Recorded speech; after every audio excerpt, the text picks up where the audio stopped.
Nema nikakve odrednice da Hrvati mogu samo glasati za Hrvate, Bošnjaci za Bošnjake, već vi dobijete papir jedan i na njemu se odlučujete da li ćete glasati lijevo gdje su, ne znam, Bošnjaci, desno gdje su Hrvati. Željko Komšić je dobio skoro 250.000 glasova, možda i više. Toliko nema Hrvata u Bosni i Hercegovini i to su glasovi sasvim jasno. I Bošnjaci imaju dovoljno glasova da mogu izabrati oba kandidata. Mi imamo jasno Denisa Bećirovića kao kandidata, ali ono što nemamo još uvijek je SDA kandidat. Ovisno od toga za kakvog kandidata se Stranka demokratske akcije odluči, od toga dalje možemo pokušati barem dijelom inferirati kakva bi to u stvari mogla biti politička distribucija glasova kod Bošnjaka. Čak i kako se bude radilo o ključnoj osobi SDA, Bakiru Izetbegoviću se zaista ponovo suprotstavlja jedan kandidat sa solidnom podrškom. I mislim da je to u stvari ono što je pokolebalo samog Izetbegovića vezano za kandidaturu, jer bez te jednačine mi u stvari ne možemo znati ili ne možemo procijeniti šta se dalje dešava sa kandidatima unutar hrvatskog korpusa.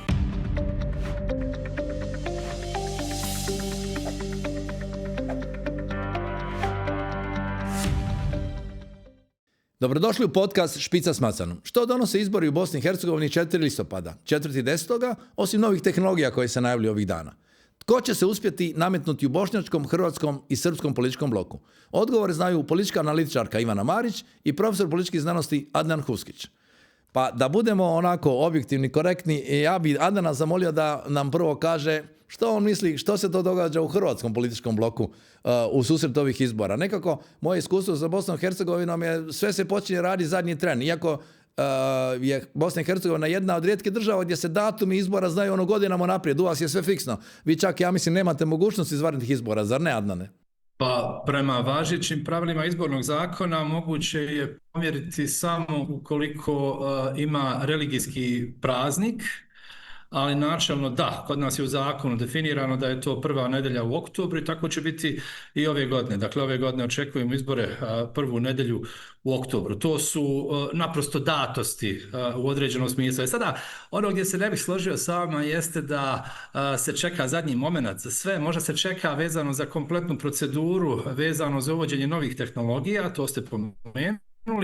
Ali sa druge strane političke stranke rekao bih da reaguju blagovremeno. Mi već sada imamo obrise otprilike onih najvažnijih funkcija i potencijalnih kandidata za izbore, što nije tako čest slučaj, jel nekada se do zadnjeg momenta to pregovara, međutim čini mi se da su sada i prije nego što su zvanično počeli teći rokovi vezano za izbore, čini mi se da već sada imamo manje više jasnu situaciju vezano za kandidate za najviše funkcije.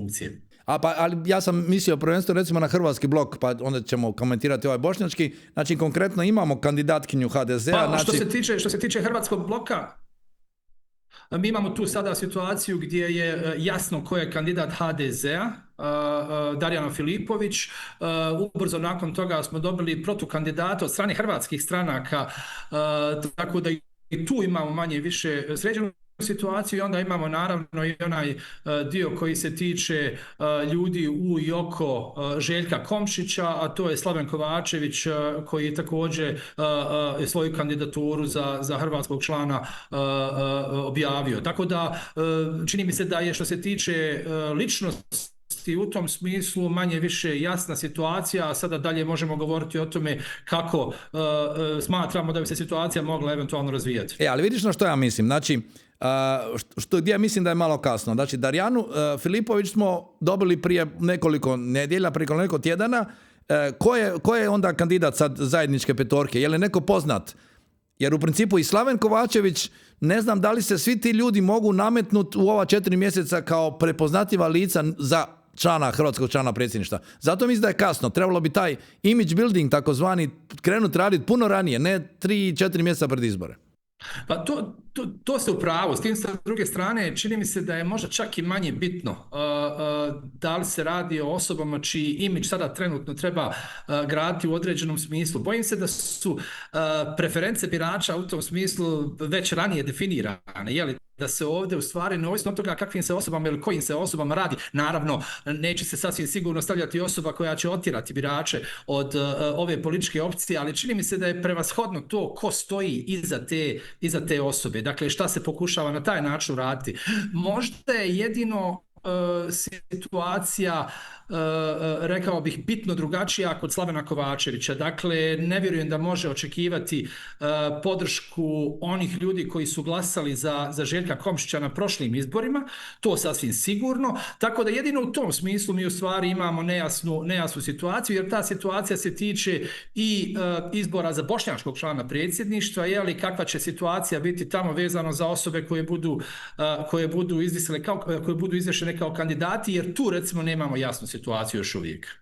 Ivana, kako ti gledaš na hrvatske kandidatkinje i kandidate? Dakle, jesu li to, koji je to profil ljudi? Meni su sve nova imena. Mislim, radio sam izbore u Bosni i Hercegovini, ali to su nova lica u političkoj areni. Pa jeste, neki od njih su dugo u politici, ali su novi u ovom istaknutom dijelu. Slaven Kovačević je neko koji je mijenjao mnogo ne samo nacionalnih izjašnjavanja, već i stranaka, i evo sada je završio kod Željka Komšića i kao kandidat tako te neke takozvane građanske opcije, u stvari bošnjačke opcije za hrvatskog člana predsjedništva.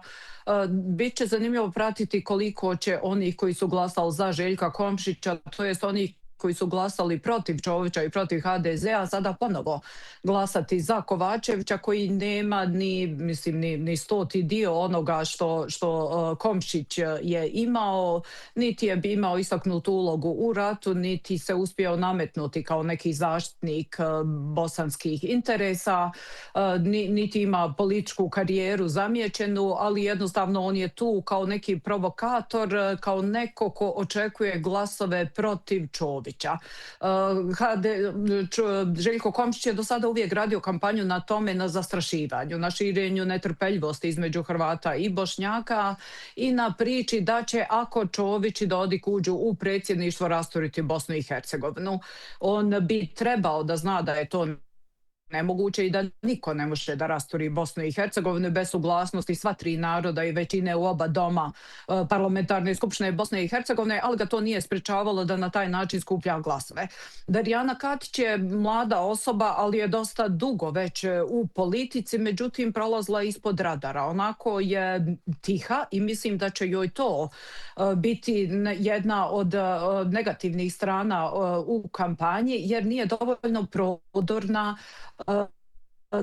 Međutim, iako je nova, Čović već jako dugo radi na njenoj promociji i stalni je pratilac Čovića na svim bitnim dešavanjima, pa evo i kada se vidi i u Hrvatskoj, i ako se ide na bilo kakve važne sastanke, ona je već godinama uz Čovića. Na taj način možemo reći da je već počeo profilirati zajedno sa njom njen profil, ali sama činjenica da je on stalno iza nje govori o tome da ovo što je Adnan rekao, da u suštini glasat će se većinom ponovo za Čovića, ne toliko za Darijanu, već za Čovića ili protiv Čovića. A što se tiče kandidata petorke, on nije poznat u javnoj sferi političkoj Bosne i Hercegovine u tolikoj mjeri.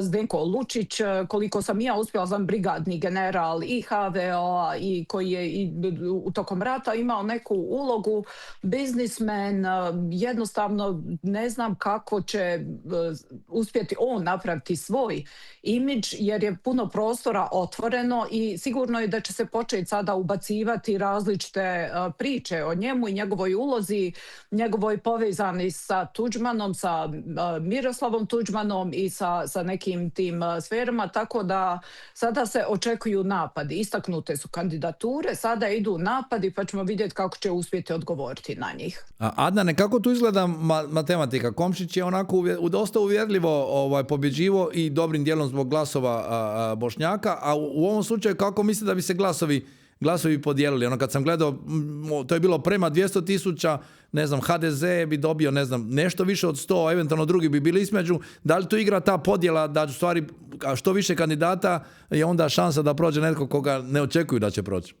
Pa sasvim sigurno, mislim, ako se svede sve na binarni izbor kao što je bilo ranije, onda smo imali smo takvu situaciju na prošlim izborima. Međutim, ono što ja mislim da još uvijek je poprilično velika nepoznanica jeste kakva će situacija biti među bošnjačkim kandidatom. Dakle, mi imamo jasno Denisa Bećirovića kao kandidata, ali ono što nemamo još uvijek je SDA kandidat. I to je u stvari taj ključna nepoznanica u cijeloj ovoj priči. Zašto to kažem? Zato što ovisno od toga za kakvog kandidata se Stranka demokratske akcije odluči, od toga dalje možemo pokušati barem dijelom inferirati kakva bi to u stvari mogla biti politička distribucija glasova kod Bošnjaka. To je ono što ja mislim vrlo ključno za cijelu ovu priču. Mislim da tu i SDA kalkulira jako puno, imamo i vjerovatno i zaista ozbiljne razgovore unutar same stranke, sasvim sam siguran po tom pitanju kakvog kandidata, kakve su šanse, šta taj kandidat treba da očekuje na izborima, jer ono što imamo jeste da imamo Denisa Bećirovića kojeg su već podržale brojne stranke, uglavnom stranke koje su trenutno na vlasti, uz neke stranke koje predstavljaju taj jedan malo širi front, što znači da se opet kandidatu SDA, čak i kako se bude radilo o ključnoj osobi SDA, kažem potencijalno samo, dakle hipotetički govorim, Bakiru Izetbegoviću se zaista ponovo suprotstavlja jedan kandidat sa solidnom podrškom. I mislim da je to u stvari ono što je pokolebalo samog Izetbegovića vezano za kandidaturu, a i otvorilo čitavu ovu priču oko toga ko bi to zaista onda mogao biti. Jer bez te jednačine mi u stvari ne možemo znati ili ne možemo procijeniti šta se dalje dešava sa kandidatima unutar hrvatskog korpusa. Pa to je ono, ajmo objasniti za hrvatske gledatelje, možda je to gledateljima u Bosni i Hercegovini koji će isto gledati jasno, ali u principu kad se, možda Ivana da nastaviš, kad se, ti si htio reći da kad bošnjački kandidat treba svu podršku svojih birača, onda nema rezerve koja bi mogla glasati u tom hrvatskom bloku za hrvatskog kandidata, što se događalo kod Željka Komšića. Znači da jedan značajan broj bošnjačkih glasova odlazi Željku Komšiću, a sad će jednostavno svi ti glasovi morati ići ili Bećiroviću ili nekom kandidatu iz SDA. I opet se neću složiti, ja isto, dobro da se ne slažemo. Ja mislim da bez obzira što imaju markicu SDA, kandidat, ako to nije Bakir, koji ima svoje pluseve i minuse, opet sad 3 mjeseca pred izbor da vi gradite nekoga nasuprot Denisu Bećiroviću, to nije neka zahvalna pozicija. Sad kažeš, jer Denis je gradio svoju karijeru godinama. S tim da ja samo još rekao ovo, ako mogu, izvinjavam se što uskačem. Mislim da Bakir Izetbegović trenutno vaga iz prostog razloga što upravo sa druge strane ima Denisa Bećirovića koji je osigurao solidnu podršku.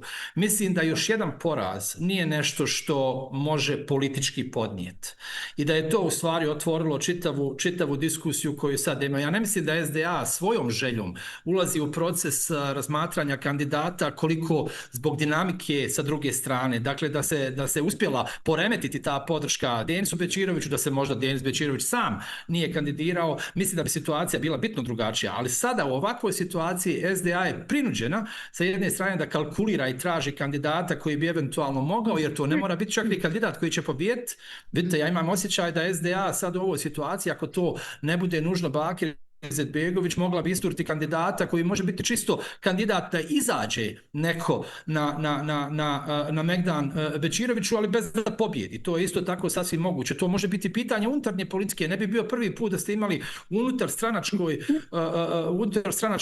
unutarstranačkim kalkulacijama isturanje kandidata za kojeg želite da propadne na izborima. Dakle, ovdje su mnoge stvari još uvijek otvorene, zato mi je užasno teško razmatrati opcije, a pogotovo razmišljati o potencijalnim rezultatima izbora. Ivana?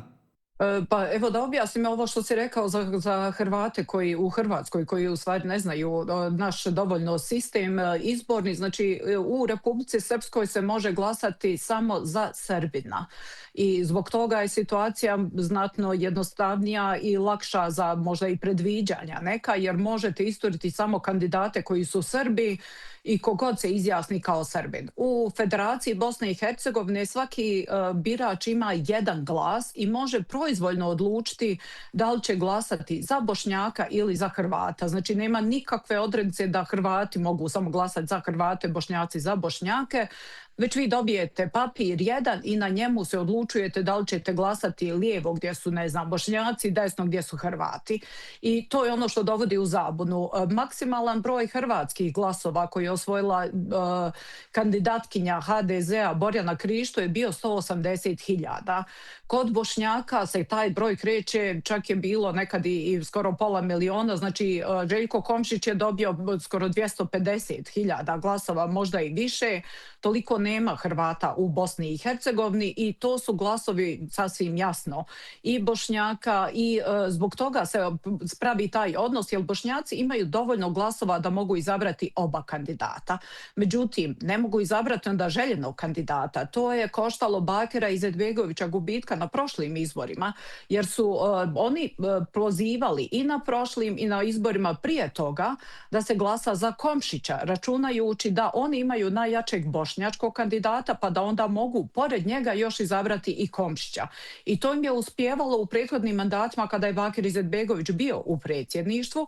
Međutim, preračunali su se dolaskom Denisa Bečirovića, koji je dovoljno simpatičan, ne samo da ima veliku podršku 14 stranaka, već je dovoljno prihvatljiv i simpatičan i desnom biračkom tijelu zbog njegove bliske veze i sa islamskom zajednicom i sa nacionalnim pitanjima dominantnim i koji je populista, tako da dovoljno odgovara i čak i SDA biračkom tijelu. I tu se desilo da je on dobio više glasova od Bakira Izetbegovića, to jest od SDA, jer su njihovi glasovi otišli Željku Komšiću, to jest otišli su protiv Dragana Čovića. Sada, da se vratimo ponovo na ovo hrvatsku scenu.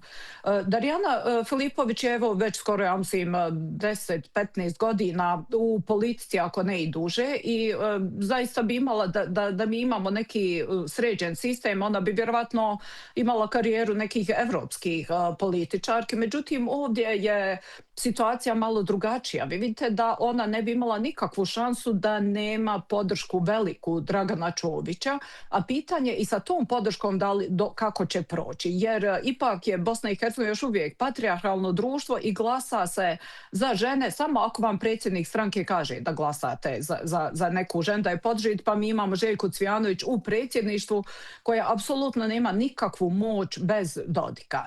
Tako je slično i sa drugim ženama, što je nažalost tako još uvijek. I stvar je što njoj se nema puno toga šta osporiti. Nema afera, nije bila u izvršnoj vlasti, ne može se prebaciti nikakva žestoka nacionalna retorika. Tako da ona neće moći očekivati neke velike napade tokom kampanje. Međutim, za kandidata petorke već su počele te priče. Naravno da će se tumačiti njegova ratna prošlost na različite načine. Sigurno je da će Demokratska fronta pokušavati da ga predstavi kao radikalnog kandidata kako bi pobudila Bošnjake da glasaju protiv njega. I to jest, a to za koga će glasati onda naravno za Slavena Kovačevića. Slaven Kovačević nema nikakve šanse da dobije izbore za ljudi koji glasaju za njega, znači jedino može računati na ovaj sukob u kojem kada se dvoje svađaju treći profitira, da u tom sukobu između dva kandidata hrvatskih stranaka da on dobije dovoljnu podršku, koji isprovocira dovoljno Bošnjaka da i prepadne ih. Šta će se desiti ako bude ili Zdenko Lučić ili neko koga Čović protežira u predsjedništvu ponovo tim lažima da će oni rasturiti Bosnu i Hercegovinu, ako znaju da su ovlaštenja u predsjedništvu vrlo ograničena, a posebno da nemaju nikakve ovlasti vezano za rasturanje države, niti želju za to da imaju, ali ponovo se ide na strah i na nekako glasanje protiv, a ne za kandidate. Ovo što je Adnan rekao za bošnjačke članove, to jeste Denis Bečirović je onako sasvim izvjesno pobjednik ovih izbora i toga su svjesni u SDA. I zbog toga Bakir Izetbegović odugovlači sa svojom kandidaturom. Krenuo je prije toga onako intenzivno da najavljuje i onda se samo ušutio. Kada je vidio da nema baš podršku javnosti, pa je počela priča o tome da bi to trebala biti žena. I naravno u tom periodu se aktivirala njegova supruga Sebija Izetbegović. Međutim, i ta priča se odjednom ugasla nakon što se Bakir Izetbegović vratio iz Turske i razgovora sa Erdoganom. Nakon toga je nastao neki vakum. Nakon toga oni kalkulišu da li će to biti Bakir Izetbegović koji bi drugi put izgubio izbore od Densa Bečirovića i ovaj put nema više opravdanja da vi kao najjača bošnjačka stranka, vi ne možete sebi dozvoliti da nemate kandidata, morate imati kandidata. Zamislite izbore u Hrvatskoj pa da HDZ nema kandidata za predsjednika ili da ne bude Plenković kandidat za neku važnu funkciju. Međutim, Bakir Izetbegović se izvlači jer zna da još jedan poraz za predsjedništvo znači njegov politički kraj. Njemu to možda i ne bi toliko teško palo koliko i njegovoj supruzi koja u stvari se vidi da zajedno održavaju to ostanak u vlasti, iako su oboje već stekli i otišli u penziju i stekli uslove za penziju, međutim ne žele to da popuste i što je najgore nanose veliku štetu SDA, zato i unutar SDA postoji nekako, nemaju popularnost unutar SDA jer urušavaju stranku kakva je prije bila, a s druge strane ograničavaju njihov koalicioni potencijal jer nakon prošlih izbora ni jedna stranka osim DF-a nije željela ulaziti u koaliciju s SDA upravo zbog dvojica Izetbegović. Daj mi samo pojasni još jednu stvar koja je netipična za Hrvatsku, pa će ljudima biti zanimljivo. Rekla se Slaven Kovačević je što bio malo Hrvat, malo Bošnjak, malo Židov, što treće, ne znam što je bio. Kod vas se može mijenjati nacionalnost od izbora do izbora, jel? Ne samo od izbora do izbora, možete svaki dan mijenjati nacionalnu pripadnost, ali ako ste na jednim izborima se tako izjasnili, onda evo morate zadržati tu nacionalnost do narednih izbora, tako da jednostavno ustavotvorci nisu mogli računati da će građani biti spremni da pogaze svoj obraz i svoju naciju radi funkcije. Pa mi imamo tako često situacije da apsolutno čak i ljudi koji nemaju nikakvu vezu s drugom nacijom, da se izjašnjavaju tako da bi dobili tu funkciju. Posebno kada se to radi o manje zastupljenom narodu kojih ima manje i gdje je konkurencija lakša, onda mi imamo u Domu naroda parlamenta Federacije Bosne i Hercegovine u klubu Srba, pa ja ne znam, možda imate dosta ljudi sa tipično možda bošnjačkim imenima koji se izjašnjavaju kao Srbi, pa je onda čak bilo i neke zezancije kao nemate kome čestitati ni Božić ni Vaskrs u klubu Srba, jer jednostavno te pozicije zauzimaju ljudi koji se tako izjasne. I to je problem. Slaven Kovačević se izjašnjavao, ne znam, kao ostali, pa je onda u gradskom vijeću Sarajeva bio Hrvat i to je stajalo na njihovoj stranci, pa su skinuli nakon što je on započeo proces protiv Bosne i Hercegovine pred sudom u Strasburu, gdje je osramotio i sebe i Bosnu i Hercegovinu jer je sud skoro jednoglasno uz izuzetak sudije Vehabovića koji je vrlo blizak sa DF-om, da je u stvari su odbacili tu presudu i na neki način rekli da je pokušao dovesti sud u zabludu jer se izjašnjavao kao ostali i govorio da ne može on da se kandiduje zato što je Hrvat i da nema za koga da glasa, a radi kao savjetnik u kabinetu hrvatskog člana predsjedništva, to je Željka Komšića. Dobro, vjerujem, evo, ovo je samo jedna ilustracija ove kompleksne političke izborne situacije u Bosni i Hercegovini. Adnane, samo daj nam samo analizu kratku. Prvo, imamo dva entiteta, znači Republiku Srpsku i Federaciju. Na ovim izborima se bira i de facto federalna, biraju se sve skupštine. I ono što je bitno, što je Ivana već spomenula, SDA prvi put nakon niza godina nije bio u vlasti nakon zadnjih izbora. Prvo smo imali 4 godine gdje realno nije bilo većine, bilo je nekakav onaj vakum, bila je većina bez većine. Onda imamo 4 godine sad trojke, je li tako? Znači, visoki predstavnik je sa par rješenja omogućio formiranje vlasti koja je, evo, izdržala 4 godine. I veliki izazov za SDA je, dakle, da na ovim izborima bude i poželjan koalicijski partner, da se vrati u vlast. Ja mislim prije svega da je ta situacija koju ste pomenuli, taj takozvani 4-godišnji mandat većine bez formiranja vlasti, jedna od onih stvari koje, iako mi često govorimo o Bosni i Hercegovini kao jednom nesređenom sistemu, barem za mene kao nekoga ko je politolog, bila apsolutno neprihvatljiva, na kraju krajeva kao građanin Bosne i Hercegovine. Dakle, vi imate situaciju u kojoj vlast nakon izbora 2018. godine, iako iako rezultati jesu uistinu upućivali na to o čemu vi govorite, dakle da će to biti manje više ista koalicija, nikada nije u potpunosti implementirana na nivou Federacije Bosne i Hercegovine. Dakle, imali smo vlast koja je de facto u nekom tehničkom mandatu, a zbog nesređenih odnosa unutar koalicije nastavila živjeti ili životariti naredne 4 godine na čelu sa istim čovjekom koji je vodio i vladu u prethodnom mandatu, dakle Fadlom Novalčem. I kažem, prelazimo preko mnogo čega, ali ovo su barem po meni vrlo bitna pitanja i ne trebamo ih tek tako zaobilaziti. Ali govore jako puno i o političkoj kulturi u Bosni i Hercegovini, jel, sveukupnoj političkoj kulturi. Ono što je, ja mislim, zaista postao ogroman problem Stranke demokratske akcije jeste činjenica da oni ovaj period sada, dakle 4-godišnjeg izbivanja van vlasti na 2 nivoa, to se mora reći, dakle na državnom nivou i na nivou federacije, nisu, jer oni su na vlasti u nekoliko kantona, tako da se ne može govoriti o tome da je stranka u potpunosti opoziciona stranka, nisu iskoristili onako kako bi to trebali iskoristiti. Šta hoću da kažem tim? Ovo za SDA nije prvi put da ona ne učestvuje u vlasti, na izborima na državnom nivou i na nivou federacije. Ista stvar se desila u zadnjem takozvanom 2-godišnjem mandatu 2000. do 2002. godine. Dakle, mi smo imali, kao što znate, razne eksperimente u pitanju toga kako i na koji način glasati, koliko često, pa su prvi izbori sve do 2002. godine u stvari izbori bili na 2 godine, što znači da smo mi zbog ove smaknutosti izbora faktički svake godine glasali bilo na općim, bilo na lokalnim izborima. Oni su, međutim, SDA je nakon poraza 2000. godine svoj povratak, zaista triumfalan povratak 2002.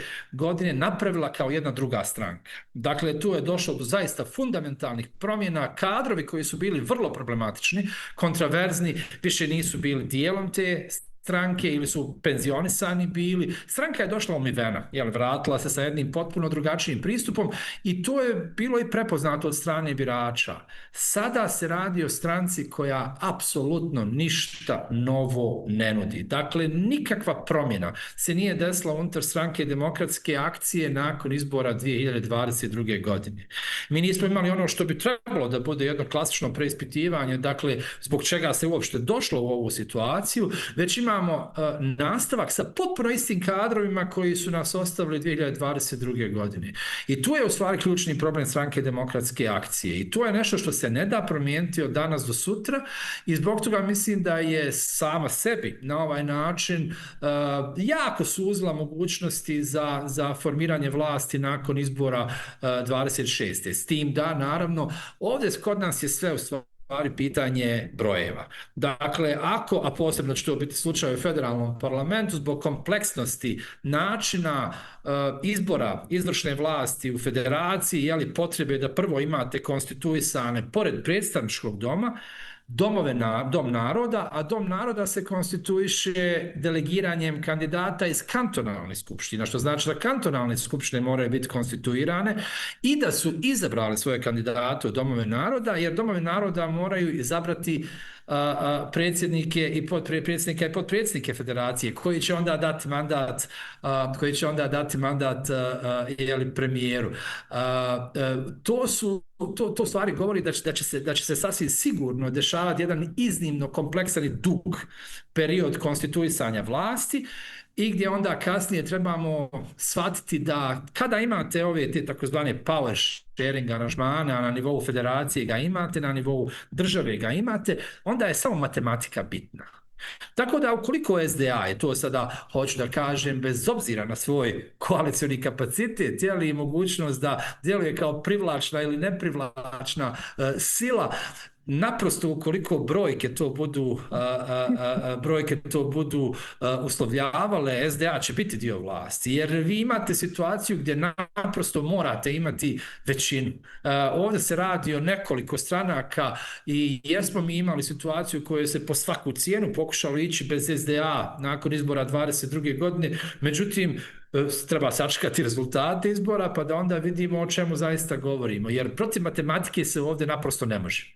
A kako ocjenjujete, za uvod ovo što bi moglo biti na ovim izborima, kako ocjenjujete onda ove 4 godine gdje smo imali trojku, znači neformalnu koaliciju SDP-a, gdje Nermin Nikšić je premijer iz redova SDP-a, premijer federacije, NIP, je li tako, gdje tu nam je ministar vanjskih poslova Konaković i našu stranku, koja je stalno tu, ali kakve su njihove brojke u odnosu, znači prvo rezultati, zanima me ove 4 godine, evo možete oboje, Ivana pa možda Padnan, kakvi su im rezultati, jer imamo vladu, pa ocjenjivat će se vjerojatno i po nekim rezultatima, kakve su onda njihove šanse da se suprotstave SDA nakon 4 godine ovog mandata? Pa očekivalo se od Naroda i pravde da će porasti na izborima, nekako se to podrazumijevalo sa slabljenjem SDA, da će rast njihova popularnost. Međutim, istraživanja koja su provedena to ne pokazuju. Vidimo da stranku napušta sve više članova. Ono što je zanimljivo da je to u stvari stranka pretežno od bivših SDA članova i to je ta možda ova neka struja iz SDA koja je i bila i pod Tihićem, to je ono što je važno naglasiti, ovo što je Adnan spominjao, 2000. godine je bio Sulejman Tihić, predsjednik SDA i koji je mnogo bolje razumijevao politiku i imao bolje odnose sa koalicionim partnerima od Izetbegovića.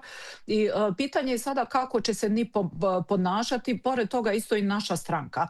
Vidimo da trojka koju predvodi SDP, koja ima najveći broj glasova od njih, da pokušava da nešto uradi. Onda vidimo između njih stalno neka podmetanja na općinskom nivou, u općinama pokušavaju, udružuju se sad sa SDA i sa drugim, neovisnim kandidatima, vijećnici iz Naroda i pravde, da bi srušili neke kandidate, načelnike iz naše stranke ili iz SDP-a. Vidjeli smo u kantonu Sarajevo isto tako, onako malo podmuklo ostavku premijera kantona Sarajevo, gdje je na neki način ostavio na cjedilu svoje koalicione partnere SDP i iz SDP-a iz trojke, kao on je jedini moralan koji je podnio ostavku nakon saobraćajne nesreće u tramvajem kada je jedan život izgubio jedan mladić. Jednostavno nema fair odnosa, svi oni se maltene takmiče za isto biračko tijelo i zato imaju podmetanja jedni drugima i te neke poteze koji nisu baš fair. Zbog toga je pitanje kako će se ta koalicija nastaviti. To je nekako prinudna koalicija jer to su stranke vrlo različite i sa različitog političkog spektra, različitih ciljeva, različitih ljudi i pitanje je kako će nakon izbora, da li će pobijediti matematika ili ova koalicija. Ono što je problem, ako ne želite uključiti SDA u koaliciju, onda morate ići sa mnoštvom malih stranaka koje imaju možda jednog zastupnika da biste dobili većinu u federalnom parlamentu.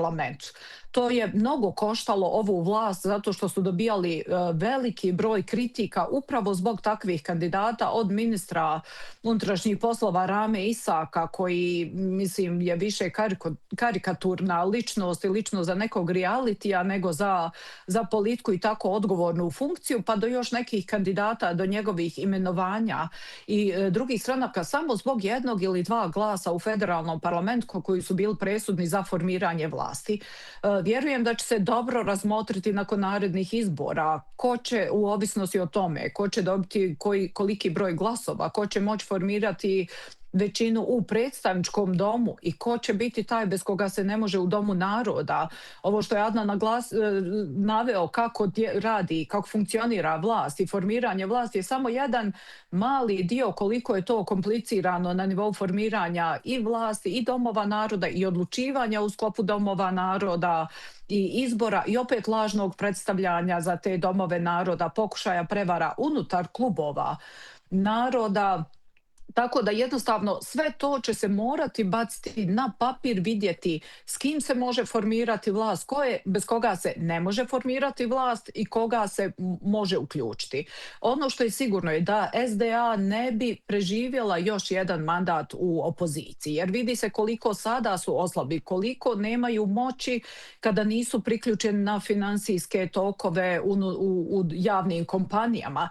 Čak u prošlom mandatu je stavljeno su i na crnu listu i premijer i direktor obavještajne sigurnosne agencije jer su zloupotrebljavali javnu kompaniju Telekom za prisluškivanje opozicije, tadašnje svoje konkurencije, tako da mnogo toga je bilo prljavo. I umjesto ovo što je Adnan također rekao, da su očistili stranku od takvih kadrova, da su prvo zamijenili predsjednika koji je izgubio izbore kao najjača bošnjačka stranka, izgubi izbore za predsjedništvo i opet ga ostave u vlasti i ne riješe se kadrova koji su na optuženičkim klupama protiv koje se vode procesi za korupciju i jednostavno ne mogu očekivati puno, ne mogu očekivati onaj mandat koji bi se mogao očekivati od opozicije u odnosu na to šta je vlast uradila do sada. Mogli su puno više profitirati, međutim nisu imali ljude sposobne za to, ali matematika će na kraju odlučiti. Je li njihov premijer Novalić iz onog famoznog mandata koji smo spominjali završio konačno na služenju kazne ili dobio kaznu ili još proces traje zbog onih respiratora? On je u zatvoru već na odsluženju kazne, dobio je 4 godine zatvora i mislim da je već prošlo skoro 2 godine. U stvari je to odmah nakon, znači ima 2 godine. Ja mislim već da je u zatvoru za nabavku, za zloupotrebu položaja i nabavku tih respiratora neupotrebljivih. Adnane, imam jedan problem ovdje. Sad kao politički analitičar, Mađar je dobio izbore u Mađarskoj protiv Orbana koji je sve kontrolirao jer ljudi nisu bili zadovoljni gospodarstvom. Mi nismo niti jednom trenutku spomenuli kako žive ljudi u Bosni i Hercegovini. Dolazimo, zadnjih smo 10 minuta, moramo još spomenuti Republiku Srpsku i kandidata, ali me zanima kakav je standard, znači da li uopće ekonomija, da li gospodarstvo, jer ispada da samo ove političke igre odlučuju ko će biti na kojem mjestu i da birači idu automatizmom glasati jer je neko Bošnjak ili Hrvat ili SDA ili HDZ, a da nije bitno kakva je gospodarska situacija, kakva je inflacija, cijene, kakav je život. Uvijek birači ipak biraju prije svega ekonomsku budućnost. Čini mi se da igra ulogu. Ne bih rekao da je potpuno isključeno iz cijele ove priče, mada se na prvi pogled zaista to ne vidi. Ne vidi se iz razloga što čak i kada pokušavate skrenuti pažnju na tu stranu javnosti, to vrlo malo trakcije ima.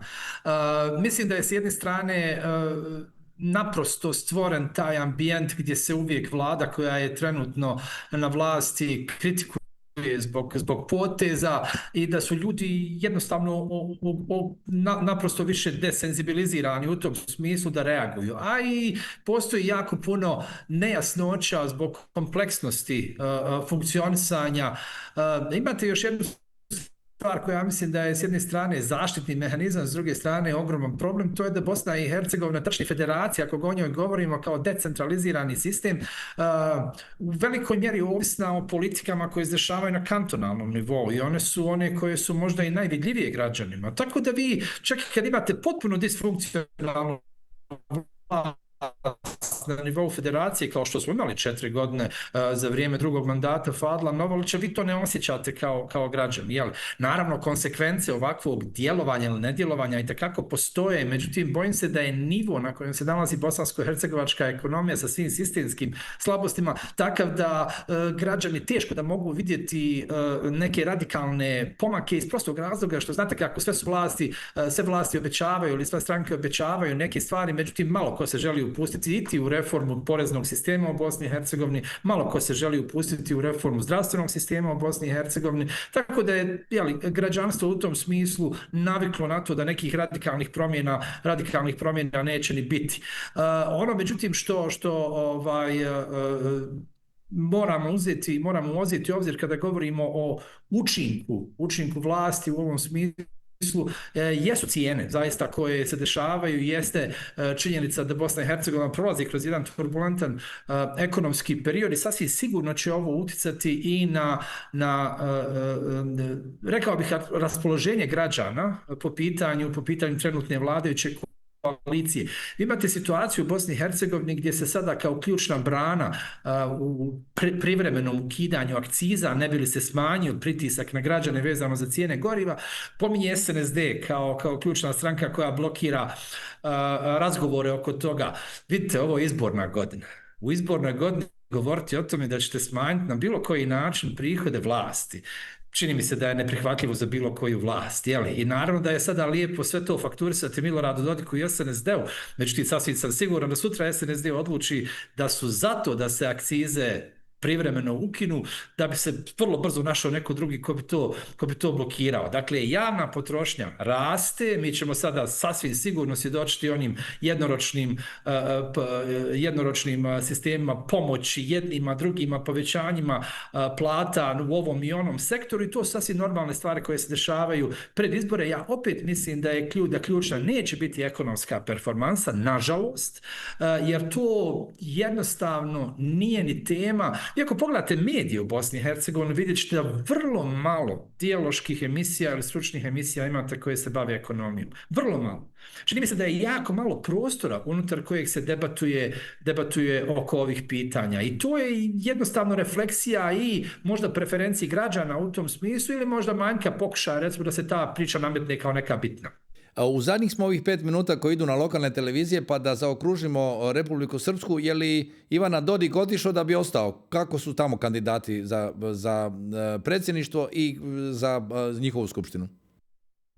Dodik ne smije otići zato što time gubi moć, a kad gubitkom moći gubite moć i na pravosuđem, jer vi kada vidite u Republici Srpskoj niko nije osuđen za krupnu korupciju, što u Federaciji je slučaj za nekoliko jakih političara. U Republici Srpskoj još uvijek je vrlo jaka spona između pravosuđa i politike, i tamo ili nema korupcije ili je jednostavno pravosuđe korumpirano.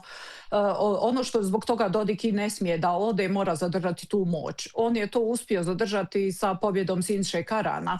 Tako da vi sada imate, kada se pojavljuje predsjednik Republike Srpske, to je uvijek dvojac. Dodik stoji naprijed, a Sinša Karan kao njegov neki alibi stoji iza, kao ono, eto, on mu daje tu, on u stvari iz njega crpi tu moć. Avatar, on mu je avatar. On mu je kao avatar. Upravo to, ono, kao samo umjesto njega on govori, on je kao trbuzborac.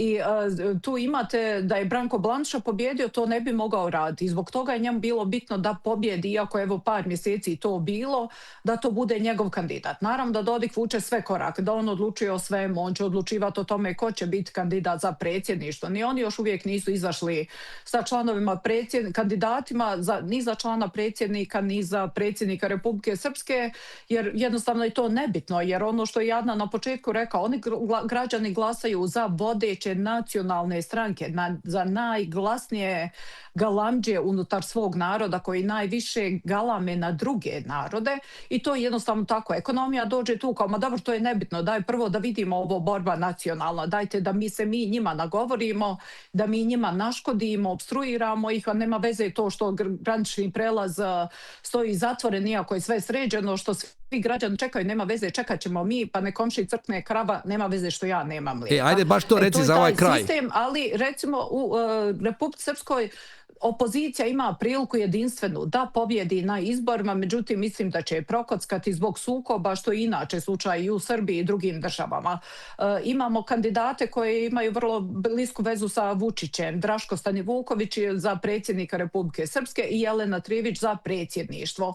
Njih dvoje su bili u oštrom sukobu svo ovo vrijeme, međutim izgleda da su zakupali ratne sjekire sada kada je izvjesno da bi se mogli kandidirati oboje za te funkcije. S druge strane, prava opozicija, SDS kao najjača stranka unutar Srba, bi da kandiduje Branka Blanšu koji je pobjedio na ovim prijevremenim izborima, koji je bio kandidat i zamalo pobjedio, vrlo je mala razlika bila u glasovima, a kandidat za predsjedništvo bio Nebojša Vukanović. Međutim, čak i unutar SDS-a postoji sukob i postoji ova struja koja je također vezana sa Vučićem, koja bi radije da vidi Stanivukovića na čelu za predsjedništvo nego svog predsjednika. I što je najgore, mislim da čak ni Blanša ne bi od toga mnogo se bunio protiv toga, ali glavni odbor ne dozvoljava Srpske demokratske stranke, ova struja koja želi zadržati i ostati opozicija. U slučaju da to budu Stanivuković i Jelena Trivić, mi nećemo imati nikakvu promjenu. To će opet biti simbioza i sa Dodikom i veliki utjecaj Vučića, i jednostavno to će biti marionete i Dodika i Vučića i apsolutno ništa se neće značajno promijeniti. Dobit ćemo neke druge populiste i možda čak istinske nacionaliste, jer Dodik to glumi, a njih dvoje to zaista jesu. Evo, na kraju smo ove emisije koja se emitira na lokalnim televizijama, ostaćete mi dužnije objašnjenje za granični prelaz Gradišku, nećemo stići sve u ovom dijelu, ali drugi dio obično bude zanimljiviji jer se opustite, odradili smo kao televizijski dio, pa onda pričamo ovako nekim anegdotalnim situacijama. Taj drugi dio možete samo gledati na YouTube kanale Špice s Macanom, skenirajte ovaj QR kod koji vidite na ekranu, kamerom pametnog telefona, jednim klikom se preplatite, gledate ovu i sve propuštene epizode podcasta. Ako nas želite samo slušati, potražite nas na Spotify ili Apple podcast kanalima. Taj nastavak naše kave mi je uvijek onako zanimljiviji jer onda možemo pričati i o tim nekakvim, ajmo reći, stvarima koje zanimaju i nekakve obične ljude, ne ovako visoku politiku, a i malo čut ko su naši današnji gosti. Hvala vam i gledamo se za 7 dana.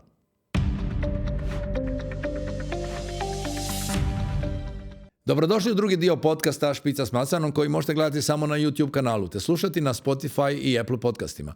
Sad ćemo zamoliti današnje goste da nam se predstave, a više o njima te dodatne poveznice na temu potražite na našem blogu tako da opet skenirate kamerom pametnog telefona ovaj kod gdje piše više o gostima i više o temi. Znači, tko je Ivana Marić? Ivana Marić je politička analitičarka, savjetnica za odnose s javnošću, krizno komuniciranje, neko ko prati politiku već 30 godina, vrlo aktivno, ko poznaje veliki broj političara i s njima komuniciram i jednostavno zbog toga i imam dosta informacija iz svih stranaka i jednostavno želim građanima na jednostavan način objasniti šta je to šta političari žele sakriti od nas. Doktorirala sam na interdisciplinarnom studiju upravo na izbornim kampanjama, na ušutkivanju, na društvenim mrežama i svemu onome što u stvari predstavljaju možda najveći problem u društvu današnjice. Adnan? Znači imamo doktoricu znanosti. Adnan Puskić. Je li isto doktor znanosti? Ili? Također jeste.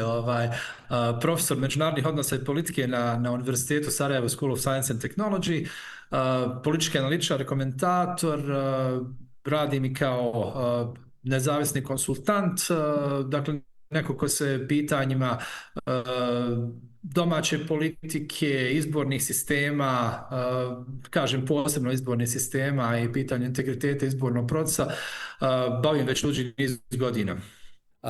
Jesi li ti imao onakvih napada koji Ivana na mrežama, jer ono što jedna od emisija u protekloj sezoni smo govorili o tim općenito odnosima medijima u regiji, svugdje u susjednim državama i u Hrvatskoj, jako bila gledana emisija sa Ljubom Povasovićem i Viskovićem i Vanjom Jurić i tu smo se referirali na onaj slučaj kad su Ivani čak posvetili pjesmu i napadali. Imam nekako dojam da, pa i kod nas, ali nekako u Bosni i Hercegovini je puno lakše napast ženu nego muškarca zato što je nešto izrekla neki politički stav.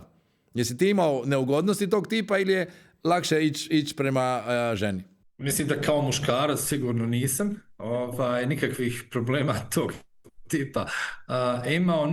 Nemam baš ta iskustva neslaganja po pitanju određenih stavova. U svakom slučaju neki ad hominem napada uvijek bude, ali mislim da je u tom smislu vrlo lako krenuti na ženu, posebno u ovoj branši u kojoj se Ivana i ja nalazimo. I nije samo u ovoj branši, ja sam jako puno projekata radio gdje smo radili sa ženama u politici. Ovo su naprosto neke datosti ovih naših tradicionalnih društava i nekog tradicionalnog odnosa prema ženama na kojem radimo ili na promjeni kojeg se pokušava raditi, ali još uvijek jako prisutan, posebno u javnom prostoru, a naročito rekao bih tamo gdje postoji neki veo anonimnosti iza kojeg ljudi mogu bez posljedica po sebi da izriču određene stavove. I sasvim sigurno da ovo današnje doba sa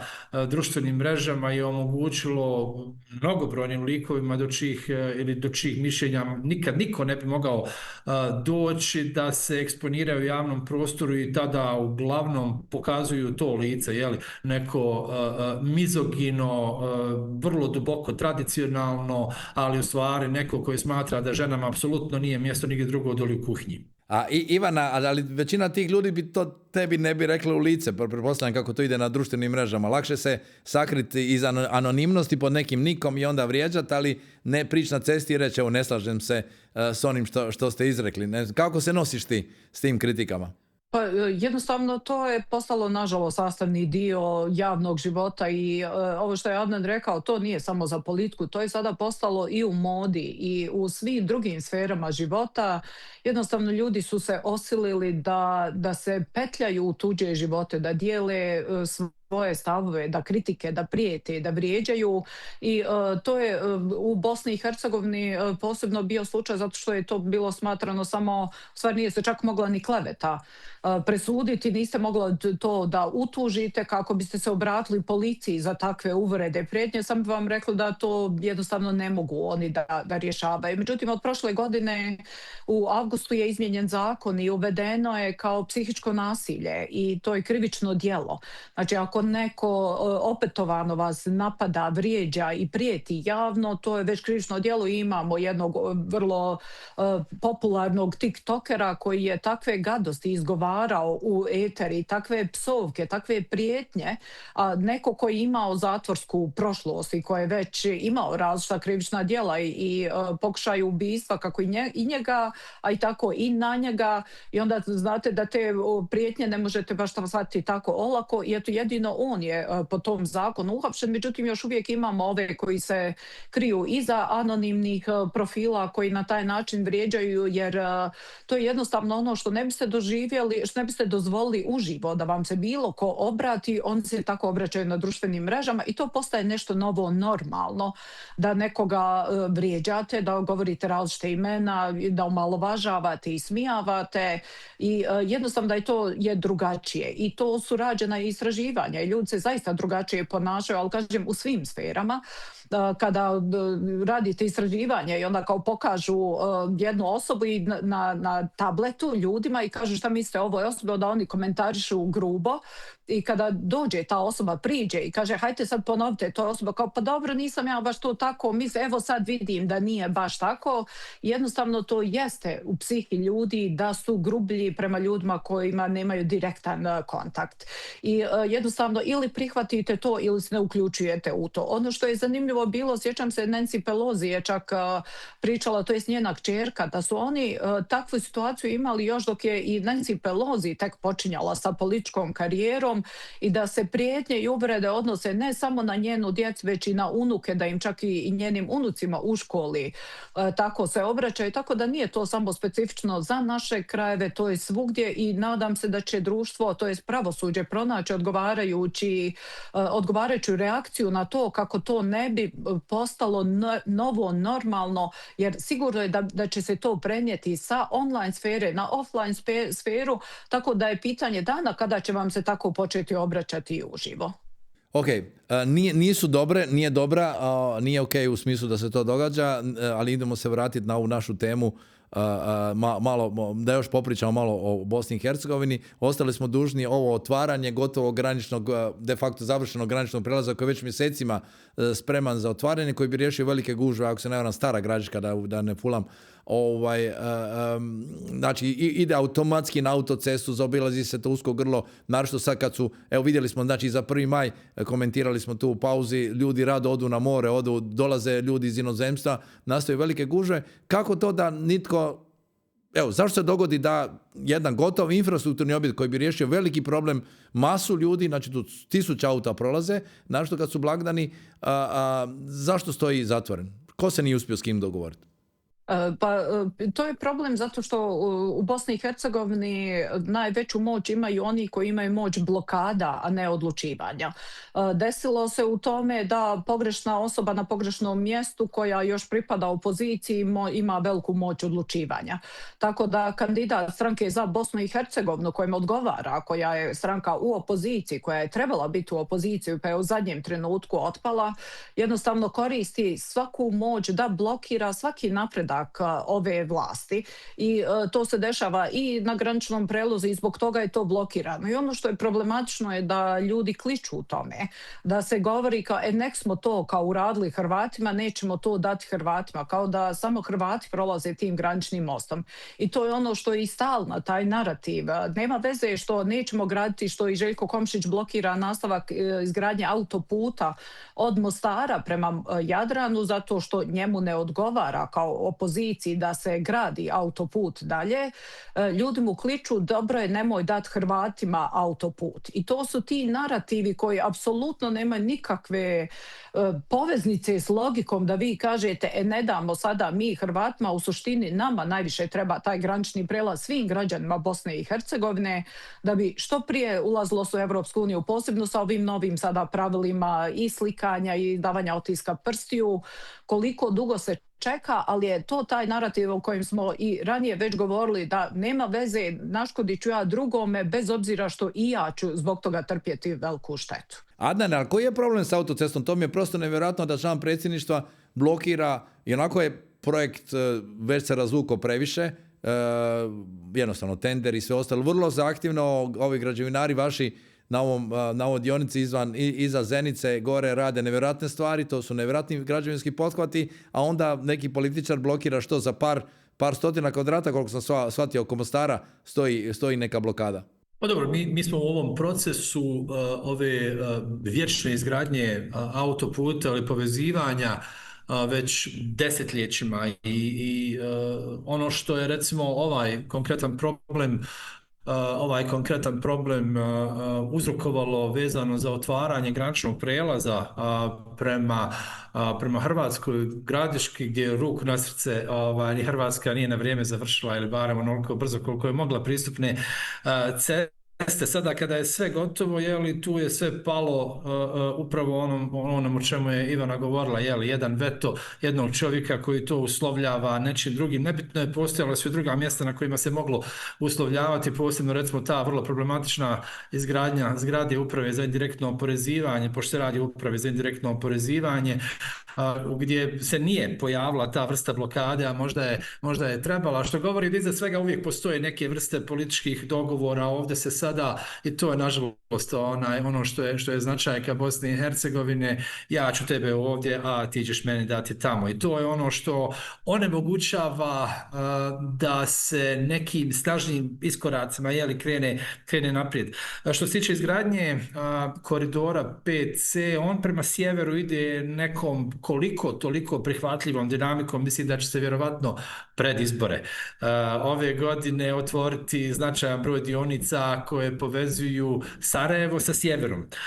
Ono međutim što je problematično, a znate kako kod nas čim se zakopa lopata ispostavi se odjednom da je to geološki zahtjevno područje. Boga mu, ko da ne postoje nigdje drugo geološki zahtjevna područja nego samo u Bosni i Hercegovini. I svaki put kad slušate ljude koji radi na tim izrazito rasparčanim lotovima autoputa kroz Bosnu i Hercegovinu, uvijek je tu bila neka kompleksna geološka situacija koja je uzrokovala gdje se kod nas u stvari najviše novca i uzima, a to su dodatni radovi i tako dalje. Napravljen je strateški, rekao bih, strateška fula je napravljena na početku iz razloga što smo prije svega uzeli na sebe da radimo ovu izgradnju.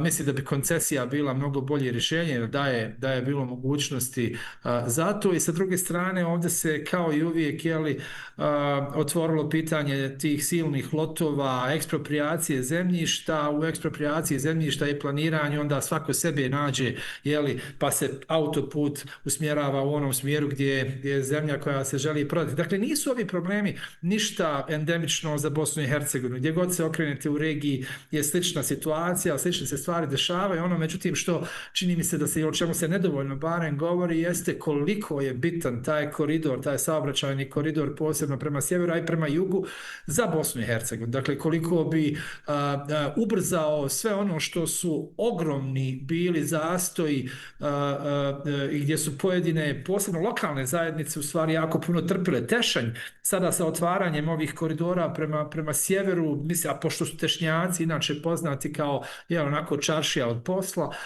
Oni vrlo dobro znaju koliko je ovo bitno. I ako odete da razgovarate i sa načelnikom opštine Tešanj, sa poduzetnicima iz Tešnja, to ćete jasno vidjeti. Dakle, ono što nama treba jeste jedna moderna brza saobraćajnica prema sjeveru, a prema jugu čini mi se da imamo taj tunel Prenj koji se pokazuje kao jedna od ključnih prepreka i zbog činjenice da još nismo ni lopatu zakopali, a da se govori o tome da bi to moglo potrajati jedno desetljeće. Mislim da će se ove gužve o kojima smo govorili, posebno kretanje prema jugu, pitanje da li će se ljudi koji idu recimo iz Novog Sada prema Dubokoj, recimo u Hrvatskoj, odlučivati da idu skroz preko Hrvatske ili preko ovakve Bosne i Hercegovine sa ovakvim putevima. I tu mislim da se gubi jako puno, ali mi imamo naprosto rijetko se u Bosni i Hercegovini govori o tome koliko se izgubilo u postratnom periodu zbog toga što stvari nisu urađene bile kada su mogle biti urađene. Dakle, mi o konsekvencama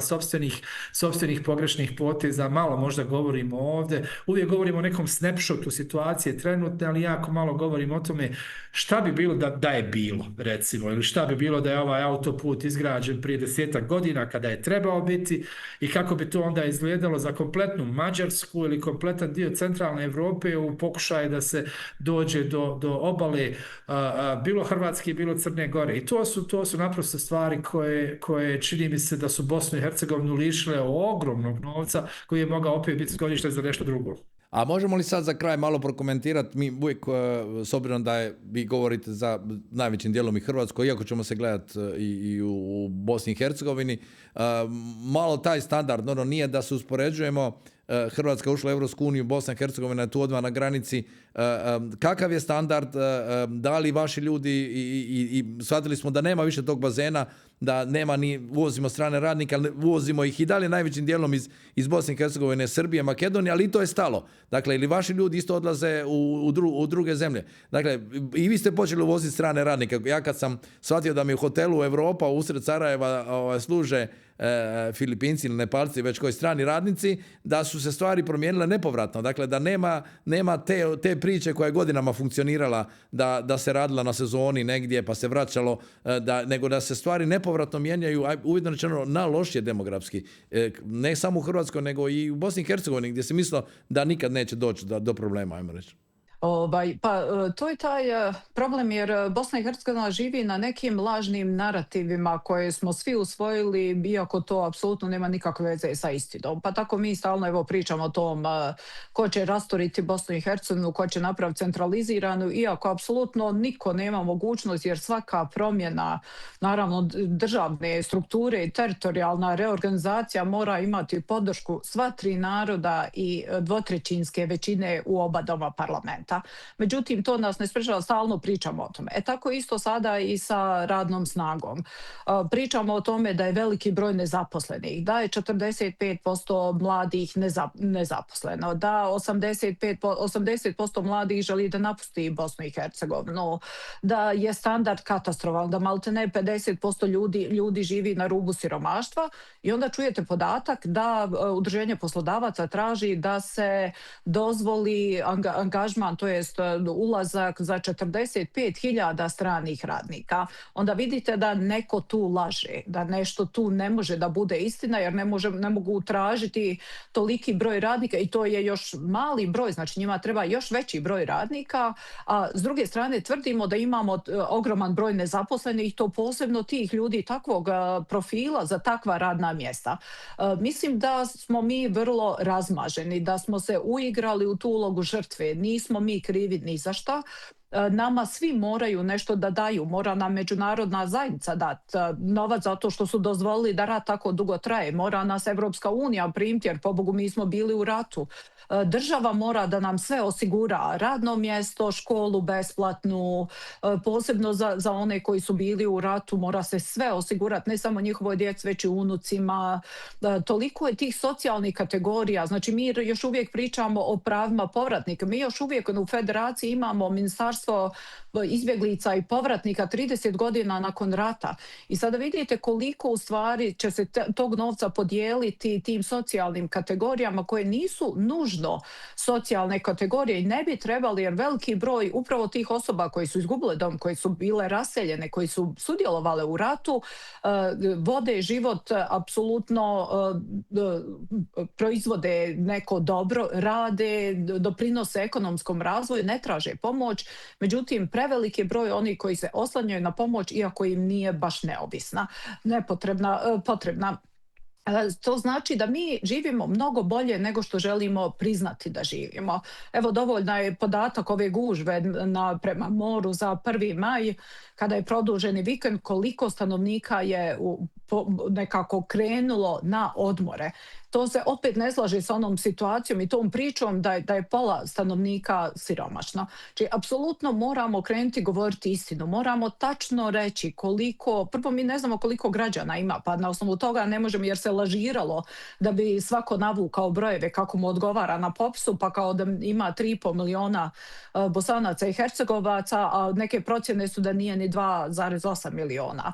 Od toga kreće sva pogrešna statistika, GDP, koliko je i sva ostala, procent nezaposlenih.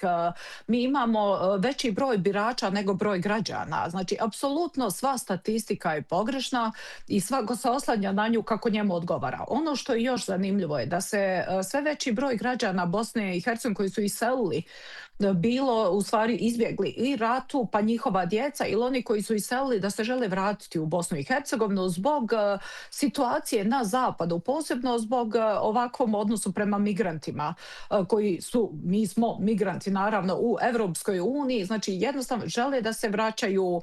Mislim da je čak i uprkos svim ovim poteškoćama koje imamo, političkim poteškoćama, lošijem ekonomskom standardu, da u Bosni i Hercegovini možete imati ljepši život nego u razvijenijim demokratijama gdje su troškovi veći i gdje također sada imate političku nestabilnost, rast radikalnih ovih struja i procesa, tako da mislim da nemamo nikakav poseban veći problem nego sve ostale države, pa računajući evo i Evropsku uniju. A koja je prosječna plaća u odnosu? Ja mislim da nešto malo niža od Srbije, zar ne? A skoro duplo niža nego u Hrvatskoj.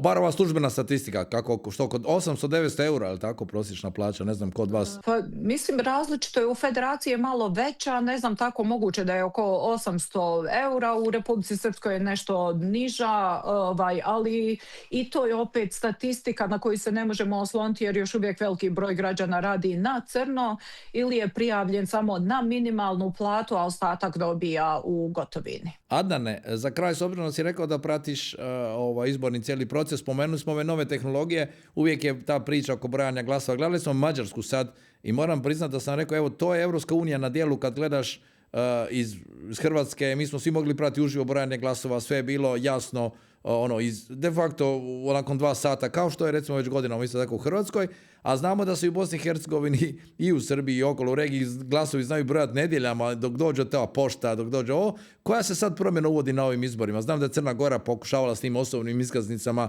pa su onda počeli izdavati osobne iskaznice i onima koji ne bi trebali glasati. Što se pokušava sad s novom tehnologijom riješiti na ovim izborima u listopadu, oktobru? Mi imamo načelno uvijek 2 problema vezano za kompletan izborni proces, integritet izbornog procesa. Jedan je taj prenapuhani birački spisak, o tome je Ivana govorila, dakle 3,2 miliona ljudi su na biračkom spisku zbog pasivne registracije. Dakle, svaki građanin koji ima jedan od 3 dokumenta, državna, pasoš, lična karta ili vozačka dozvola, je samim tim pasivno registriran za izbore, sa 18 godina naravno. Mi imamo ogroman broj ljudi koji živi van Bosne i Hercegovine, dakle ogroman broj ljudi koji nemaju državljanstva drugih država, ili čak i ako imaju državljanstva stečena, nisu se odrekli bosansko-hercegovačkog, a većina njih je u stvari na nekim statusima trajnog boravišta ili privremenog boravišta na zapadu. Niko od njih ne glasa ili vrlo mali broj ljudi glasa. Tako da mi u stvari imamo prvi paradoks bosansko-hercegovačke politike jeste da kada govorimo o izlaznosti na izborima, mi imamo relativno visoku izlaznost, preko 70%. Dakle, govoriti o tome da postoji neka nezadovoljna većina ili tiha većina je pogrešno iz prostog razloga što matematika upućuje na jedan drugi zaključak. Imamo veliki broj ljudi koji naprosto izvan Bosne i Hercegovine, dok oni koji su tu itekako glasaju. Problem sa integritetom izbornog procesa je u stvari uvijek u Bosni i Hercegovini bio problem takozvanih biračkih odbora. Birački odbori prema izbornom zakonu Bosne i Hercegovine se biraju, birački odbori se formiraju u stvari između ostalih i od strane političkih stranaka koje su registrirane za taj nivo vlasti i onda imate situaciju recimo gdje je biračkom odboru gdje bi trebalo da imate više stranaka zastupljenog koji bi međusobno jedne druge kontrolisali. Vi imate situaciju da velike stranke koje su apsolutno nezainteresovane za određene dijelove Bosne i Hercegovine, a dobiju mjesta žrijebom na tim mjestima, njih zamijene sa drugim strankama. Jel? Pa smo imali mi ta imena koja se pojavljuju, o čemu smo govorili ranije, jeli, predstavnika HDZ-a sa izrazito orijentalno bošnjačkim imenima ili predstavnika SDA u Širokom Brijegu sa izrazito hrvatskim imenima, što jasno govori da se manipulacije dešavaju, jeli, ali to mi se teško staje u kraj. Ono, međutim, što je uvijek bio problem jeste kada dobijete taj monopartijski ili dvopartijski birački odbor, samim tim je mogućnost manipulacije onog momenta kad se ostrane posmatrači, a to su uglavnom neka mlađe osobe koje su tu slabo plaćene od strane političkih stranaka, jako loše informisane o tome kako teče čitav birački proces, dakle čim njih odstranite, a njih se ili zamoli da izađu poslije 7 sati pa im se objasni da je to što se od njih očekuje ili im se zaprijeti, kao što kaže, mlađi su često naprosto zbog pritiska odu sa biračkih mjesta, onda počne jedna ogromna manipulacija. Ona je prije svega manipulacija onim preostalim biračkim listićima, dakle koliko ljudi se pojavilo zaista na biračkom mjestu. Druga manipulacija jeste direktno uništavanje biračkih listića one stranke koja je tu opozicija ili koja čini opoziciju onima koji sjede u biračkom odboru. I treći je bila igranje sa preferencijama. To je rezultat toga je da mi imamo vrlo malo žena u zakonodavnim organima, iako prema zakonu bi trebalo da bude jedna od prva tri mjesta na listama, dvije među prvih 5 i tako dalje. I ono što bi sad ove nove tehnologije donijele jeste da upravo se ide na tu neuralgičnu tačku. Dakle, s jedne strane kroz skenere prsta, dakle biometriju, bi se osiguralo da osobe koje su biometrijski potvrđene su za osobe koje su zaista i glasale. Dakle, trebalo bi da prestane manipulacija onim preostalim biračkim listićima. Sa druge strane, kroz uvođenje skenera, dakle ono što bi prije bilo samo ubacivanje listića u glasačku kutiju, sada se dešava kroz skener koji automatski očitava podatke ili očitava kako je osoba glasala. To se neće slati do 7 sati prema centralnom serveru koji će biti negdje u izbornoj komisiji, ali će u 7 sati svi ti podaci biti poslani i odmah javni, što znači da onaj prostor za manipulaciju niko neće ukinuti u potpunosti birački odbor, niti njihov posao ručnog brojanja nakon svega toga, ali mogućnost za manipulaciju u tom slučaju baca ogroman reflektor na birački odbor ukoliko se manipulacije dese koje pokazuju jasne razlike između onoga što je skener očitao i onoga što se pojavljuje u zvaničnim zapisnicima sa biračkog mjesta. Ja se iskreno nadam da će ovo sve ići kako treba. Ja se iskreno nadam da će ta tehnologija funkcionisati. Postojali su strahovi 5.000 biračkih mjesta, imate više od 5.000 biračkih mjesta ima u Bosni i Hercegovini, postojali su strahovi vezano za da li će biti standard, da li će biti struje konstantno na biračkim mjestima, da li će pokrivenost mobilnim signalom, pošto se na taj način šalju podaci, biti tu. Sve su to tehnički problemi koji se daju otkloniti. Za sada se još ne otvaraju neka brojna pitanja kao što je sigurnost podataka o kojima govorim, koliko će ti podaci biti zaštićeni, mogućnost da neko manipuliše sa podacima na serveru i tako dalje. To su pitanja o kojima ćemo vjerovatno čuti u narednim mjesecima, jer sada trenutno završava formalno postupak javnih nabavki. Dakle, mi sada se privodi kraju, zna se otprilike koja kompanija će raditi sve to, radi se o kompaniji koja je američkog porijekla, koja ima iskustvo sa ovim poslovima, tako da ja sam recimo blagi optimista vezano za ovo, iako sam sa mnogim stručnjacima razgovarao koji se bave konkretno psihologijom, znači ljudi se bave izbornim procesima, koji su rekli da nigdje u svijetu samo uvođenje tehnologija nije riješilo pitanje integriteta izbornog procesa. Dakle, ako postoje druge neuralgične tačke u procesu, a kod nas postoje, da se to ne može adresirati samo tehnologijom. Ne možemo mi riješiti pitanje prisile, ne možemo riješiti pitanje ucjenjivanja za glasanje, ne možemo riješiti pitanje armije ljudi koji su na budžetu, a koje se prisiljava da glasaju, mi ne možemo riješiti pitanja onih takozvanih bugarskih vozova, i mada to ne mislim da je neka bila ogromna ili sve prisutna prevara, ali u svakom slučaju tu jednu vrstu prisile koja se dešava nad biračima da se odlučuju za jednu opciju ili drugu, to su sve stvari, ili da ne kažem medije i kampanju koja se dešava, to su stvari na kojima treba raditi, a koji su dio jedne opšte društvene transformacije, u smislu dolaska na neko drugo mjesto, ali barem ovaj dio, dakle otklanjanje biračkih odbora iz procesa, to bi moglo donijeti nešto. A kako stojimo sa dopisnim još glasovanjem, to me zanima, Adnane, to je neuralgična točka, ako je puno birača izvan Bosne i Hercegovine, ti glasovi dolaze poštom, jer tako su dolazili poštom prije? Dakle, prije svega broj birača izvana ili broj glasova koji dolaze izvana u Bosni i Hercegovini nije toliko velik da bi recimo mogao u velikoj mjeri utjecati na rezultate izbora. To je jedna stvar. I druga stvar je, mi imamo sada, nakon što se pojednostavio taj proces prijavljivanja i koji je trenutno online proces, recimo mnogo više skrutine od strane Centralne izborne komisije vezano za višestruka prijavljivanja na jednoj adresi i tako dalje, što su očiti znakovi pokušaja manipulacije izbornim rezultatima, tako da smo imali jako puno odbačenih prijava i mislim da se u velikoj mjeri u tom smislu situacija stabilizovala. Ono međutim što ne možemo riješiti još uvijek jeste recimo ova situacija koja se posebno dešava između Republike Srpske i Srbije, a to je dovoženje birača autobusima. Dakle, tu imate jednu rekao bih, simbiozu vlasti, bez obzira ko je vlast u Republici Srpskoj ili u Srbiji, imate tu simbiozu podrške, kada treba Vučiću, onda busevi birača odlaze iz Republike Srpske da glasaju u Beograd ili na neka druga mjesta, i sličnu situaciju imate u istočnoj Bosni, posebno u mjestima kao što su Bratunac, Srebrenica, gdje imate dovoženje autobusima birača iz Srbije.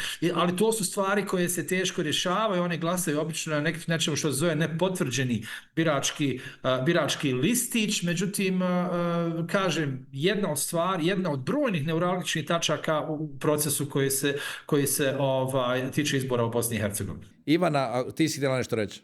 Da, htjela sam reći za ove nove tehnologije. Ja sam vrlo skeptična po tom pitanju. Prvo, što će Bosna i Hercegovina izdvojiti skoro 100 miliona za uređaje, i to za 4 godine. Ono što je još interesantno je da nijedna razvijena država zapada, to je zapadne Evrope, ne koristi taj način kontrole izbornog procesa, već jednostavno to rješava oštrim kaznama. U Bosni i Hercegovini kazne su vrlo blage i mogu ih preuzeti političke stranke. Njima se isplati da preuzmu te kazne i da ostvare izborni rezultat, jer će sav taj novac vratiti. Sve dok nemamo kazne, sve dok to nije krivično djelo da vi varate na izborima, posebno za predsjednike biračkih odbora, za članove biračkih odbora, mi ćemo imati prevare. Neće nam pomoći nikakvi skeneri. Ovo što je Adnan govorio o kao prijetnjama, o pritiscima, ja mislim da je tu ipak više interes građana, da je tu plaćanje direktno za glasanje i da je tu u pitanju ispunjavanje nekih njihovih interesa po lokalnim mjestima, gdje lokalni funkcioneri idu od kuće do kuće i traže šta im treba i dijele novac za izborni glas. Znači nije to baš toliko prisile, jer ne može vas niko natjerati, jer ipak tajno glasanje, uvijek možete nešto uraditi, ali jednostavno ljudi ne vide neku alternativu, pa zašto bih ja glasao recimo za opoziciju u Republici Srpskoj ako će mi Dodik već dati 50 ili 100 maraka. S druge strane, ja sam napravila analizu općina u kojima su korištene različite vrste novih tehnologija, bilo skeneri, bilo otisak prsta, i bilo je takvih, ja mislim, 20, čak i više općina na lokalnim izborima, i uporedila sam te rezultate sa rezultatima na prethodnim općinskim izborima. Vjerujte da skoro nikakve razlike nema. pitanje je da li je onda u pitanju da građani tako glasaju, a da mi to ne želimo prihvatiti i da li je u tolikoj mjeri zaista izborna prevala koja se nije pokazala skoro ni na jednom tom izbornom mjestu koje je bilo model da se proba za testnu općinu. Ajde, kad ste mi već tu ovo zadnje pitanje, htio sam pitati, imali smo emisiju sa Međaralom i Glavaševićem gdje smo pitali jesu li hrvatski i srpski dva odvojena jezika i oni su kao lingvisti rekli da jesu, pa naravno smo imali puno komentara, ja vas sve razumijem, ja govorim bosanski, bošnjački, mislim da to u Bosni i Hercegovini tu nema dileme, to je definirano, ako se ne varam, ustavno, tako da je hrvatski, bošnjački i srpski ili kako, evo za kraj, ili nije, ne? Hrvatski, bosanski i srpski su svi naravno jezici koji su službeni jezici i može se koristiti ko želi kojim jezikom. Apsolutno se razumijemo bez ikakvih problema, ali naravno da i to služi za nacionalna prepucavanja, pa tako i Dodik insistira na tome da se taj jezik zove bošnjački, što Bošnjaci shvataju kao uvredu, insistira se da to bude bosanski. Znači, apsolutno nam ne nedostaje tema za nacionalno prepucavanje, ali ono što bih možda dodala je to da se u ovom zadnjem mandatu sada vlade federacije je znatno spuštena tenzija između Bošnjaka i Hrvata i mnogo bolja je saradnja ovo predviđena SDP i HDZ nego što je to ranije bio slučaj i to je ono što ja vidim kao najveći uspjeh ove vlade, da se bar negdje spuste tenzije, a ne da ih stalno dižemo. Evo, Adnan, kratno isto, makar niste lingvisti, vi ste politički analitičari, ali to jezik je političko pitanje. Jezik je ovdje političko pitanje, to svugdje, je možda jedini ispravan odgovor. Dakle, svugdje je, tačno, ali ovdje je dobio, čini mi se, dodatno na snazi iz razloga što je toliko sličan.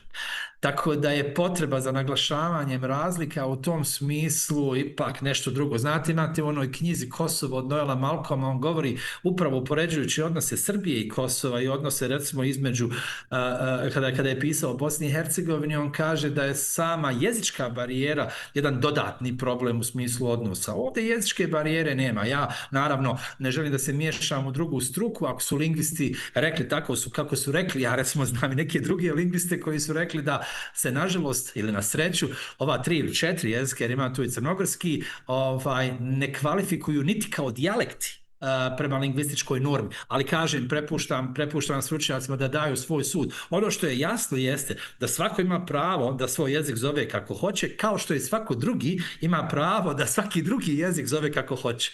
Tako da dok ne dođemo na taj nivo, recimo da naprosto da određenom smislu tenzije malo spustimo, da deeskaliramo tu cijelu priču, pa neka se zove kako se zove, nek se piše kako se piše. Činjenica je da se razumijemo i mislim da je to u stvari najbitnija stvar. Hvala vam na gostovanju.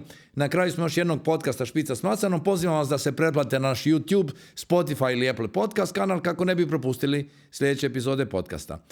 Komentirajte nam emisiju na kanalima, pišite što vas dodatno zanima i predložite teme goste koje bi se željeli vidjeti u sljedećem podcastu. Vidimo se na Špici iduću subotu od 10 sati.